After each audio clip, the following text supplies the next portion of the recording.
All right, so over the past few weeks, I've had a lot of questions come up because of a recent short that I published talking about what happened with my dog, kind of the reasons why I have jaw bones on some of my guns. So I just figured I would make a short video to answer some of those questions that I know some people have expressed within the comments, because I want to know a little bit more about what happened with my dog. With this, I've experienced a lot of negativity just in my life and also throughout the, some of the comments that have popped up on that video, expressing their distaste for the decisions that I made to kind of hunt coyotes because of that, because of this grudge that I've had. And I can understand that, I truly can. However, that is what felt like was the right choice for me at the time, and still is, to hunt the coyotes, and it's something that I've continued to do throughout these years. I was going through a pretty tough time in my life.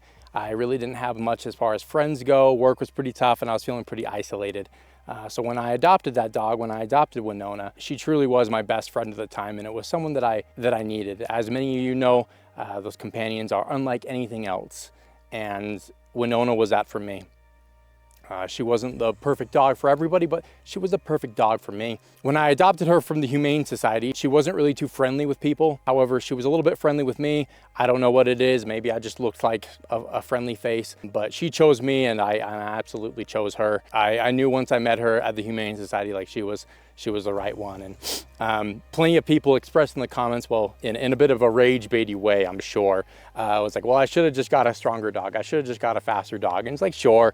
Right, but nobody adopts a dog. I mean, I wasn't adopting a dog because I wanted something to fight coyotes or anything like that. I adopted a dog because I wanted a companion. And the second I met her, I knew, like, this is the right one. Plenty of people within the comment section and kind of throughout my life as well, you know, I shouldn't have left my dog out and stuff like that, and they're just assuming things. I didn't leave my dog out. We were camping at the time when she died, when they attacked. I don't even have a yard to keep her in. Like, I live in a fucking apartment, so bold of you to assume that I am rich enough to have a yard. And I certainly wasn't rich enough a couple of years ago when this happened, okay? So, like, I live in an apartment, I don't have a yard to leave her in. So that's one of the reasons why I want to do this, to kind of answer some of those questions and maybe help dissuade some of those people that have been assuming some sort of negligence on my behalf. There are loads of things that I could have done differently, but hindsight, of course, is 2020. And trust me, nobody beats himself up more than me, as I've gone throughout these years without my best friend and my companion. So jumping into it, the night that it happened, my dog was feeling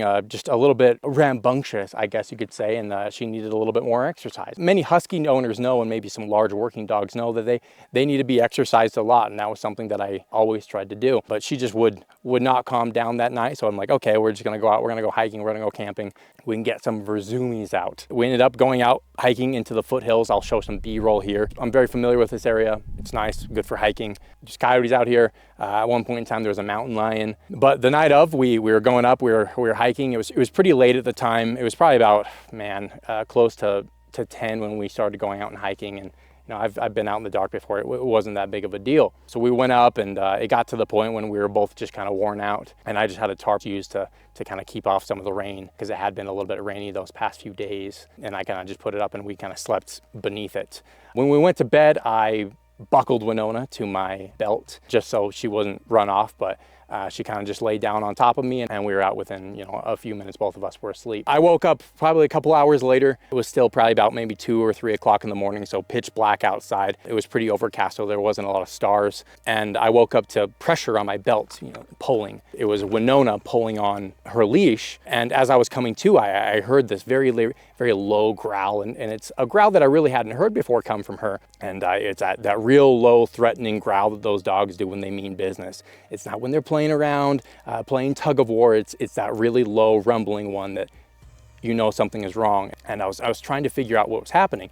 And then that's when the coyote started to, like, it really started going down. And once again, I still didn't know what was happening. It was pitch black. I couldn't see anything. I could feel Winona pulling, and I can kind of see the outline of her fur, just because she had this beautiful white fur, just stark white. So I could kind of see that. And then I heard like the yapping of what was these coyotes at the time. And as I was kind of going through my OODA loop and really just deciding, like, what the heck was happening, they were on top of her. A lot of people criticized my dog. They criticized Winona because she couldn't take a coyote or two. She was at a severe disadvantage because she was attached to me when they kind of first attacked, and that definitely limited her ability to maneuver. And it was pulling on me, and I could kind of feel that. And once I realized what was happening, I unbuckled her from my belt with a carabiner, and I stood up. And the next thing people have said is, you know, all those guns and you couldn't save your dog. And it's like, yeah. I had a shotgun at the time. I just had a KSG loaded with birdshot. As we all know from Garand Thumb science, that is far from the most effective, but that's what I had it loaded at the time with, and I was just a dumbass. And then KSGs didn't have a choke or anything like that. So as I kind of came to, I grabbed my shotgun, and there was 2 coyotes. One of them had her by her back leg, and the other one had her by her neck. And they were just, it was really like a Tasmanian devil's worth of like fur that was just rolling around in this dirt. And I did not feel confident to take the shot with my shotgun. I'm like, I'm gonna hit my dog. I couldn't see that well, so I did not feel confident in that. And I kind of froze, and I was trying to figure out what to do. This took place over the course of a couple seconds, but truly it did feel like a lifetime. And there are so many things that I wish I would have done differently, but like I said before, hindsight is 20/20, and it's easy to come up with those ideas after it happened. I ran forward to try to take one of them off of her to try to get the one that was by her neck, but they were just crazy. And so I shot my shotgun into the air, it kind of just to try to scare them off. And the one that had the back leg let go, and it was startled by the sound. And so I went ahead and I racked the gun, shot it, you know, and hit that one with a bird shot. The second coyote still had Winona by her neck. And like I said, this happened, you know, she was grabbed when she was still attached to my belt, and I went over to try to get it off of her, and there was a little bit of a wrestling match, and then it was off and away, and I fired in its direction as it ran off. After it was running off, I looked down to get my dog, and I remember reaching down, and she was so wet, and I realized that it's because of the blood that was coming from her neck at the time. It must have been like an artery or a major blood vessel. She was bleeding very, very heavily from her neck. And it was definitely beyond my skill set to stop that bleeding. And I was far from town. I didn't have a lot. I had like a medical kit in my backpack, and I truly tried my best. But that bright red blood that was just so stark from her black and white fur, it was a vivid image that had just stuck in my head. And because of the fur and everything like that, I really couldn't apply the right pressure to stop it. And I didn't have the right tools. So I picked her up, and I started running for town. I picked her up on over my shoulder, and I just started running. And I was miles from my car, and even then miles from town, and it was 3 o'clock in the morning. But that's the only thing that I felt like I could do. So I took her and ran, and I could just feel that blood just coming from her neck. And and I ran and I ran and I ran. And I don't think I've ever run so hard in my life, but I was not enough. I was not enough. And as I continued to run, and just pitch black, and I did everything I could, the heat from her blood grew cold on my shoulder. And that is a sensation that has stuck with me through all these years, is that feeling on my shoulder as the wetness of her blood went from warm to cold. And that's when I knew that my dog was dead. And she was just limp in my arms, and I put her down, and I kind of like shook her, and I called her name. And like any dog, when you call its name, it looks at you, and it's got that expression. It just loves to hear you call its name. And for the first time in my time with her, when I called her name, she did not look at me. No nothing, no tail wag, and all I could just see was her stillness. And I knew my best friend was dead. And I didn't know how to handle that at the time. And I laid down, and I held my best friend, and I cried. And that's all I did. And I wasn't enough to save her. And plenty of people have said that. And truly, I know there are so many other things that I wish I could have done, and wish I could have saved her, of course. But I was not enough at the time, and I failed her. She didn't fail me, though. She did everything that she could, and she did more than anyone could have ever asked her to do with the situation that she was in. And it's unfair for anyone to to say otherwise because they didn't know, they weren't there. And of course, it's just people in the comment sections, of course, you know, whatever. But truly, that is like, criticize me all you want, but I always try hard not to take that too personally because I'm very protective of her, even of her memory still, because she fought hard and she was a tough animal. She was really tough. But in the end, we were not enough. I was not enough. And that was it. And I cried until I passed out just from exhaustion. I laid there for probably a couple hours, I think it was probably 2 or 3 hours. And I laid there until the rain woke me. I was kind of just in a daze, I think, because it truly did not feel real yet. I felt like I was definitely in some sort of nightmare, some sort of bad dream, and this truly wasn't happening. But there she was, laying next to me still, just stiff. And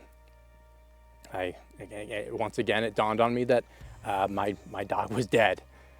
So I picked her up and I carried her to where we were camping, and I found my bag and I buried her there. And that was a very somber experience for me because I came up with my best friend and I left without her. And that's a hard thing. That is a hard thing. And a lot of people lose animals, and I understand that, and that's part of life. It's one of the unfortunate things that we have to go through as humans, but this was different. I've lost animals before. I've put down animals before. I put down my own cat before. I did that, and that was hard, and it's terrible. This was different. It was very violent. It was very brutal, and it was fast and abrupt. And I had there's no amount of preparation can ever prepare you for something like that, at least for me. You know, and other people are tougher than I am, I guess, and they don't care. But this truly did affect me on such a visceral level. After I buried her, it was still raining, and I kind of just slogged through the mud all the way back to my car. I got in, I drove home, I walked into my apartment, and I just fell onto the floor and I cried until I passed out. And that was it. In the days after she died, a lot of my staff kind of knew about my dog, and they met her and they loved her, and I loved to bring my dog around and talk to the staff so they could, you know, get a little animal time, and Winona loved to meet people, as dogs do. And they would constantly say, like, "Where's Winona? Where's Winona?" It was a punch to the gut every single time because I had to tell her she's dead, and she was young, so it was very shocking to people. And they're like, "Oh, what happened?" And I gave a very brief explanation, and I remember everybody just being like so shocked. I talked to some DNR guys, some Division of Natural Resources. They were just as shocked as I was, because most of the time coyotes do not approach people. If you have much experience with coyotes, or really any, you know that they're very reclusive animals. And to have them approach a human is very strange. In my area where they live a little bit, in these foothills, maybe they just got used to people, I don't know. But it was very strange, and that's what everybody said. I didn't have an answer for them. Like, I don't know if I was next to like a den or their pups or what. I don't have the answer.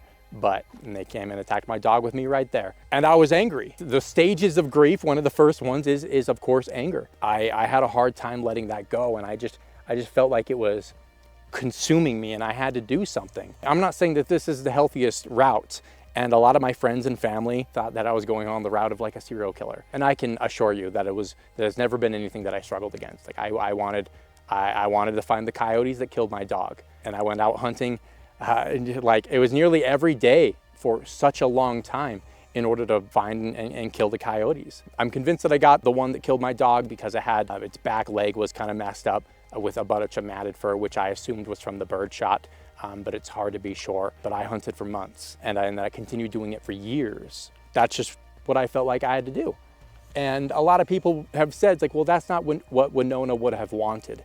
And all those people that said that are the people that did not know my dog. She was not a soft, tender, loving animal. In her previous life, prior to me adopting her, which is why she was at the Humane Society, from what was shared with me from the Humane Societies, she went through a lot of abuse. She definitely stunted her growth, and she could be mean sometimes to people, and it took some time to earn her trust. And I'll tell you what though, but she was a tough dog, and she was a fighter. So when people say it's like, that's not what she would have wanted, bullshit. You didn't know my dog. You didn't. don't tell me what my dog would have wanted, because I made the choice that I feel like I wanted to make it right for her. And I think I did. Now, of course, was this the healthiest route? No, absolutely not. But it is what I chose to do. I did end up seeking counseling because it was something that I was struggling with. I had a lot of reoccurring nightmares that have even then persisted later in my life. And so I did seek out counseling, and I'll tell you what, it really did help me. It helped me process what happened. And I encourage anyone who goes through any sort of hardship, tough time, death, loss, that if they're struggling with it, that they seek counseling as well, because it is really a good thing. I think a lot of us can be scared of that, to admit that we need help, but it is something that helped me immensely. One of the things that was recommended to me was for me to write about it. I've always been a fan of writing, and that helped me process everything that happened, to help me realize that I did try my best, because I was constantly inundated with my own thoughts of failure and what I could have done differently. And of course, there's going to be people that jump in here and say, you should have done this, you should have done this. Absolutely. Absolutely. There's so many things I could have done, but I didn't. And I still view myself as a failure to Winona, but that did help me process it and get through it. And it's still something that I grieve. I miss her. I still hunt, and it still affects me, but I am in a much better place than I was then. There's been plenty of people that have called me like some sort of psychopath and things like that. I can tell you I'm very stable, but maybe that's what a psychopath would say. Regardless, I feel like I was making the right decision. So that is the story of what happened with Winona and why I've attached jawbones to my guns. People talked about patches and things like that, and I've talked about that on my channel a little bit. I do have patches. These ones I called my Nemesis patches, or my 4 Winona patches. Nemesis is the goddess of revenge, so I kind of like that. But anyone who went out on a coyote hunt with me and they got a kill, I would give them one of these patches. And that's just something that I used to like a thank you, and you know, for those people that really stood by me as I was going through my loss with Winona. So it is something that's very personal to me. Because of that, I will be releasing patches, but they will be a little bit different, because I want to keep these ones to the ones of the hunters that get a coyote kill with me. But those will be happening. In the weeks and months that came after she died, I had a lot of people really criticize me on decisions that I've made. And a lot of people told me that if I couldn't appreciate coyotes, then I couldn't appreciate all of nature. It was such a strange thing to me. These things can operate outside of a vacuum. I do hope that they know that in a lot of different areas, my area included, coyotes are a pest, and there's usually open bounties on them. My state does have one of those. The state will pay you to kill coyotes. That is not the reason why I hunt them. However, they're not quite these innocent creatures that everybody makes them out to be. So hopefully this answers some of your questions. If you wanted a little bit more insight about what happened with my dog, I never planned to talk about this originally. So many people made comments about the jawbones that were on my gun that would pop up in some of my videos that I really wanted to address it, which is why I addressed it with that short, and that short just completely blew up. Thanks for being here. If you've got a dog or another animal, be sure to give them some extra pets for me, because our time with them is far too limited to not appreciate every minute that we have with them. So if you have an animal, give them some pets for me.